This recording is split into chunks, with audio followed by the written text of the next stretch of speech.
Dans cette vidéo, je vais vous interpréter un texte que j'ai choisi comme mention honorable de mon concours d'écriture, c'est l'éloge de celui qui ne voulait pas plaire. Bon, je suis pas hyper fan du titre, je trouve que la formulation est un petit peu alambiquée et je pense qu'il aurait pu trouver un terme pour résumer ça, mais vous me direz après avoir lu ou écouté ce texte que vous aurez mis à la place, moi j'ai ma petite idée. Ce texte a été écrit par Léo, un jeune homme de 25 ans qui est étudiant en médecine, et il a profité de mon concours d'écriture pour travailler son style et son expression écrite, mais vous allez voir qu'il est déjà très bon là-dedans. Quand on lit ce texte, on a un peu l'impression qu'on est face à des pages d'un journal personnel. Mais pourtant c'est pas le cas, c'est ce qu'il m'a dit. En fait, ce style est volontaire. Il a choisi une scène banale du quotidien, alors il s'est sûrement inspiré de quelque chose qu'il a déjà vécu, ça se sent quand même, mais il a choisi cette scène comme trame de fond pour pouvoir exprimer des concepts philosophiques dont il avait envie de parler, et aussi une certaine idée de la politique, ou plutôt de l'organisation de la société, de la morale, du conformisme. Enfin, vous allez voir, ce texte il est vraiment très riche, et c'est pour ça que je l'ai beaucoup aimé, mais paradoxalement c'est aussi pour ça qu'il n'a pas gagné mon concours d'écriture. En fait, j'aime beaucoup ce côté d'utiliser une scène de vie comme un prétexte pour parler de plus grandes choses, en gros de concepts intellectuels ou philosophiques. C'est vraiment la démarche dans laquelle je m'inscris sur ma chaîne, c'est-à-dire d'essayer de vulgariser la philosophie, la littérature, de parler de livres en m'appuyant sur des scènes de vie, des problèmes que tout le monde rencontre, des films, des tendances TikTok même parfois, c'est-à-dire de prendre vraiment quelque chose de commun, de mainstream si on veut, et y appliquer l'enseignement, la réflexion que j'ai tirée d'un livre, tisser comme ça des liens, faire des parallèles. Mais là pour le coup, dans ce texte précis, il y a vraiment énormément d'idées, beaucoup de notions, de concepts, ça part un petit peu dans tous les sens. Alors c'est quand même très bien écrit et ça suit une trame logique, mais il y a beaucoup de choses qui sont abordées, des thèmes parfois qui pourraient justifier à eux-mêmes des livres entiers. Alors forcément, l'auteur n'a pas pu développer ces thèmes-là. Du coup, ils perdent un petit peu en consistance, en puissance, même en impact. Et je préfère quelque chose d'un peu plus épuré, de plus simple, plus direct, parce que ça gagne en clarté, tout simplement.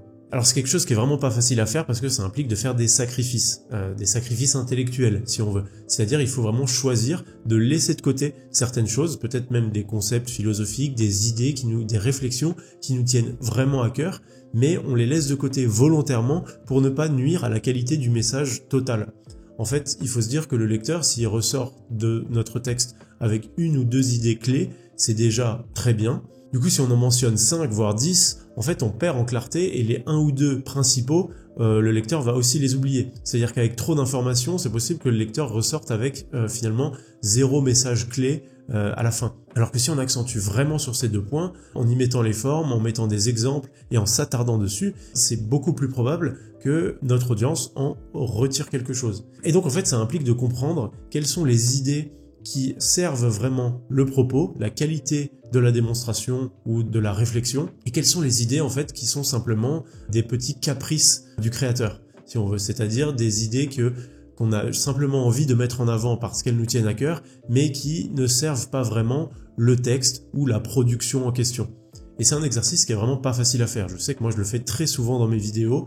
Quand j'écris mon script, il y a des passages entiers qui sont déjà très bien écrits, que je trouve très intéressants, et que finalement, après une énième relecture, je mets de côté, parce que je trouve que ça nuit tout simplement à la clarté du propos total, ou alors ça impliquerait de partir dans une digression supplémentaire pour comprendre vraiment ce que je veux dire, et que ça alourdit le propos. Bref, il faut savoir, des fois, mettre de côté certaines idées, et je trouve que c'est ce qui manque un petit peu dans ce texte, qu'il y a vraiment trop de choses. C'est comme si l'auteur avait voulu un petit peu été en démonstration déjà de ses qualités d'écriture, mais aussi de ses qualités de réflexion, de la profondeur qu'il pouvait amener dans son texte. Et je trouve que finalement ça nuit un petit peu à la puissance que pourrait avoir ce texte. Alors après, je comprends que le format en lui-même, déjà c'est un concours d'écriture, donc on a un peu envie de montrer de quoi on est capable, mais en plus j'avais mis une limite de mots, qu'il a d'ailleurs légèrement dépassé, mais d'à peine 10% je crois, donc bon, on peut dire qu'il l'a respecté, mais du coup il y avait peut-être cette envie de tout donner, de vraiment condenser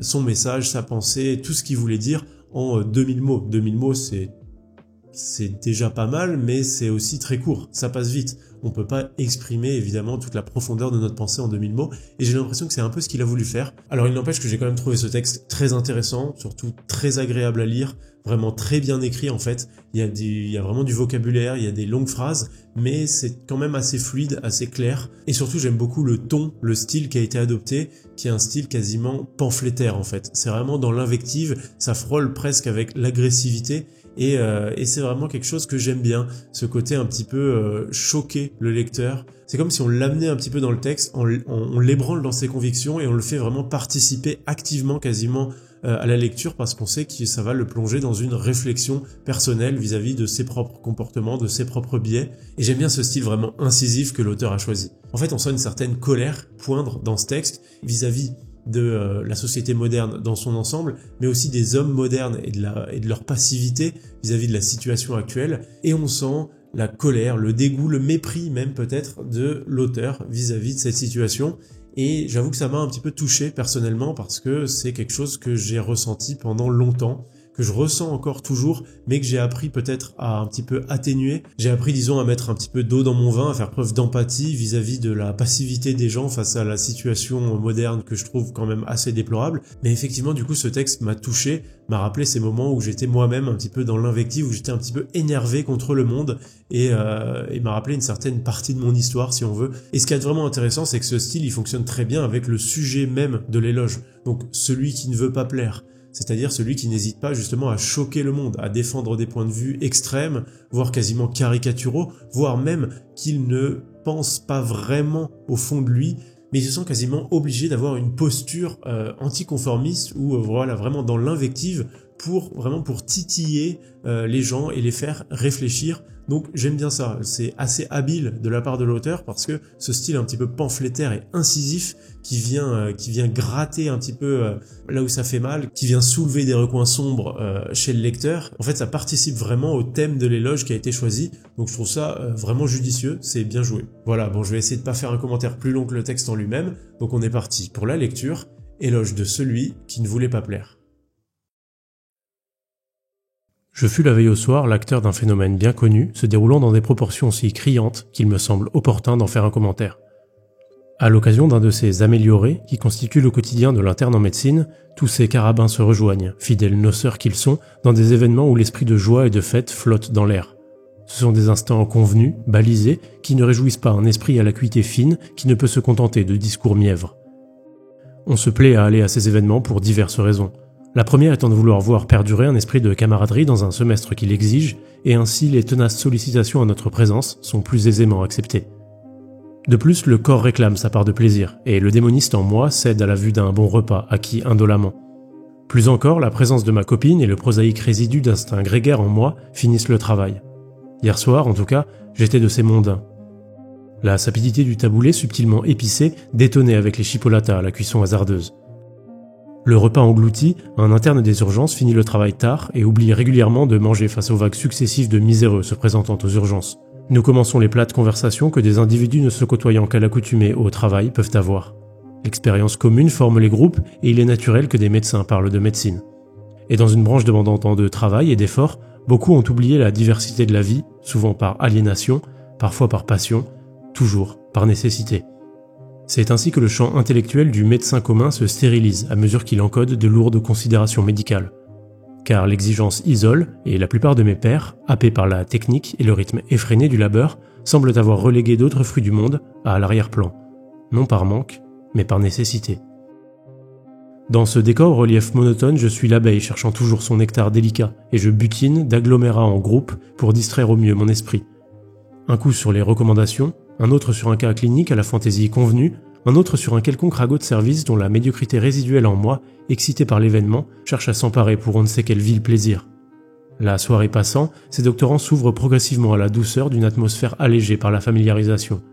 Les résonances du tintement du palais lancé avec vigueur sur la plaque en laiton sont le signal d'une passation entre le sérieux et l'allégresse. Quelques moribonds résistants restés claquemurés dans cette cage sentencieuse qui est une discussion grave. Chacun aura perçu cette manière ostensible qu'on sait sérieux à se faire passer pour des gens raffinés ne s'adonnant pas à ces puérils plaisirs quand ils ne trahissent finalement qu'une morosité intérieure déguisée en hauteur morale. Quant à moi, j'ai toujours cultivé un esprit polisson, une légèreté facétieuse que l'on prend parfois pour de l'arrogance. Je ne sais si c'est par bêtise ou sagesse, la véritable sagesse n'est-elle pas de savoir s'abêtir à l'occasion, mais je conviens qu'il ne m'apparaît plus être un problème de passer pour ce que je ne suis pas. Je crois qu'avoir compris que notre vie durant sera à apparaître pour ce que nous ne sommes pas m'a dévergondé sans proportion à accepter toute forme de mécompréhension de moi-même, même la plus vulgaire. Car je me suis émancipé du besoin d'être compris, en tout cas par tous. Je suis devenu joueur, À quoi bon courir après un reflet fidèle qui file plus vite que l'esprit quand on peut s'amuser des ombres portées? Endosser la réputation de méchant me distrait. C'est une grimace que je tends au monde quand il me scrute trop sérieusement. Que l'on m'estime froid, altier ou cruel m'indiffère, car ce ne sont là que les échos d'un langage auquel j'ai cessé de croire. Tous ces qualificatifs liés à la mauvaise conscience ne sont plus pour moi que des jouets. La méchanceté n'existe pas en soi, la bonté non plus. Chaque chose a sa mesure, son interprétation et son caractère relatif et impermanent. Ce détachement face à la pensée de groupe ne cesse de croître, et la légèreté qui en découle apparaît fatalement comme de l'arrogance. Je crois pourtant qu'il n'en est rien, et que l'outrecuidance perçue n'est que le réflexe de défense de l'homme se sentant si lourd face à un autre si léger. Il se rassure en essayant de se convaincre, à l'aide de la morale, que sa pesanteur est consistance face à une légèreté niaise. Je ne nie pas mon caractère hâbleur. Il résulte d'une manière singulière d'être joyeux, de m'étendre, de provoquer. La taquinerie et la badainerie sont mes premières réactions face à la lourdeur. J'ai toujours aimé les railleries, surtout celles à mon encontre. Elles sont les nobles estafettes de la bonne conscience et de la légèreté. À ce jeu, une bonne dose d'autodérision est requise, et la susceptibilité est à bannir. L'exagération de toute chose, souvent jusqu'à l'absurde, est indéniablement mon ressort comique premier. Je me plais ainsi à revendiquer d'un air et d'un ton que je veux ironique des idées passant pour décalées aux oreilles du groupe partageant une même morale édulcorée. Ma subtilité est dans mon spectre changeant, car à chaque colibé affleure en proportion changeante une part de mon opinion que je sais outrageante pour beaucoup et délirante pour d'autres. Car je vis dans un monde républicain où le citoyen, au terme d'un long processus d'élevage encore et toujours en mouvement, a incorporé en lui les résidus de l'ancienne morale chrétienne métamorphosée. Ces croyances reposent sur plusieurs points: l'égalité de chaque homme, la nécessité de l'abolition de la souffrance et l'idéal de justice pour tous. Autant d'axiomes qui ne sont pas les miens, ceux d'un moniste pour qui la pensée émane d'un corps et se confond selon la constitution et les expériences de celui-ci, pour qui la vie n'est qu'un champ de bataille d'une infinité de pulsions luttant à chaque instant pour l'accroissement de sa puissance. Le caractère même de réalité étant non pas nié, mais mis de côté au profit de celui des phénomènes qui sont les seules choses dont un être puisse parler avec honnêteté et bonne foi. Je suis de ceux pour qui l'objectivité, donc la réalité et la vérité, ne sont pas accessibles à nous, êtres vivants, ne pouvant interpréter le monde qu'à notre propre mesure. À partir de là, les notions d'égalité, de justice universelle ou de souffrance à abolir deviennent des absurdités dangereuses, des entraves à la vitalité. Le réel n'est pas ce que nous en disons, encore moins bon ou méchant, il l'est. Le reste n'est que narration. Peut-être est-ce pour cela que certaines conversations, lorsqu'elles adviennent, me frappent par leur étrangeté, comme si deux mondes, bien qu'assis à quelques centimètres l'un de l'autre, ne pouvaient plus jamais vraiment se rejoindre. Et dans la nuit enveloppante dont la texture ouatée me caressait la peau, le discours idéaliste d'un jeune radiologue grassouillé à la voix féminine me rappelait que je ne trouverais pas ici de discussion, mais seulement des êtres si dissemblables par leur constitution et leurs expériences, que leur rapport au monde fut aussi différent que celui qui sépare une pensée de fourmi et celle d'éléphant. Assis sur une chaise déjà usée par les générations de jeunes médecins affamés, l'air nonchalant, étendu de tout mon long tel un liquide qui épouse les formes de son monde, j'assistais depuis déjà bien trop longtemps au plaidoyer faussement indigné de ce médecin de bureau pour qui la tolérance ne dépassait pas le bon sens de son humanisme. La discussion avait glissé, comme souvent, vers la politique. Et dans ce glissement feutré, chacun y allait de sa phrase creuse, de son indignation tiède, de son réconfort moral en boîte. Le radiologue balançait des mots avec la précaution de ceux qui veulent plaire sans choquer. Il parlait de justice, d'égalité, de tolérance, ces idées devenues si lourdes qu'on les récite comme un chapelet. Alors j'ai dit, plus pour secouer la torpeur que pour convaincre: voyons mes amis, toute cette pensée égalitariste, cette obsession de la redistribution, c'est une pensée de corps épuisé, un corps qui ne veut plus se battre. Il a cligné des yeux, comme on rate une marche. C'est quoi cette caricature? Tu dis ça sérieusement? Absolument, refuser la hiérarchie, c'est refuser la vie même. La vie classe sans cesse. Force, intelligence, pulsion, l'univers n'est pas juste. Il sourit mais le regard ne suivait pas. Tu sais que ça frôle la pensée d'extrême droite ce que tu dis là? Non, c'est une pensée tragique. Il s'est renfrogné, et moi pour une seconde j'ai senti que je ne le détestais pas, qu'il crut, vraiment, défendre quelque chose. Discriminer, c'est toujours le début d'un tri, et un tri finit toujours mal. Je ne parle pas de tri, mais de distinction. Tous les hommes ont une valeur en soi égale, mais intellectuellement, moralement, esthétiquement, pourquoi se mentir? Un radiologue se sait pourtant plus intelligent. Il secoua la tête, un brin circonspect. Et tu crois que ce genre de discours peut produire autre chose que du mépris? Je me tue un instant, la gravité s'installait, insidieuse, et je n'avais pas envie de répondre, encore moins d'argumenter. Ces mots glissaient sur moi, sans laisser la moindre trace. L'esprit imperméable, je me contentais d'une réponse flegmatique. Ce genre de discours ne cherche pas à produire quoi que ce soit, sinon un peu de clarté. Il eut un rictus puis se servit un verre, comme on se verse une frontière. Ce n'était plus une discussion, c'était deux mondes face à face, étanches, trop polis pour s'étriper, trop lucides pour se convaincre. Autour, les autres étudiants s'étaient tus, ou feignaient de discuter d'autre chose, mais leur regard trahissait la tension crispée, le malaise civilisé, la tension flottante. L'un tout sauta, un autre sourit nerveusement. Quelqu'un vida son verre d'un trait, fuyant dans un réflexe liquide. Le groupe, silencieux, jugeait, sans se l'avouer. Peut-être étais-je injuste, peut-être que cette tension dans leur regard n'était pas la preuve de leur aveuglement, mais celle de ma propre mise à l'écart. Ce n'est pas tant qu'ils ne me comprenaient pas, mais que j'avais cessé de vouloir qu'on me comprenne. À trop vouloir jouer au spectateur, on oublie parfois qu'on est aussi une ombre sur la scène. Cette ersatz de dialogue ne fut que le monologue successif de deux âmes dont les fréquences ne pouvaient s'accorder. Ce bref échange, creux comme une coquille vide, illustre à lui seul le décor dans lequel nous évoluons désormais. Cette soirée, où les corps se rencontrent sans que les esprits ne se touchent, m'a paru le théâtre miniature d'un monde plus vaste, plus inquiétant, celui de notre époque. C'est en cela que ce simulacre est le juste reflet de celui de son temps, où les opinions se polarisent suivant que le monde s'enfonce graduellement vers un état paradoxal. Ce paradoxe est celui qui apparaît alors que le progrès, en disséminant la technologie à tous, permet une mondialisation et une assimilation toujours grandissante des hommes. À ce titre, il est probable qu'il n'y ait jamais eu tant de similitudes dans le mode de vie des hommes, et ce partout sur Terre. Le champ des expériences se resserre dans un monde de technologies communes.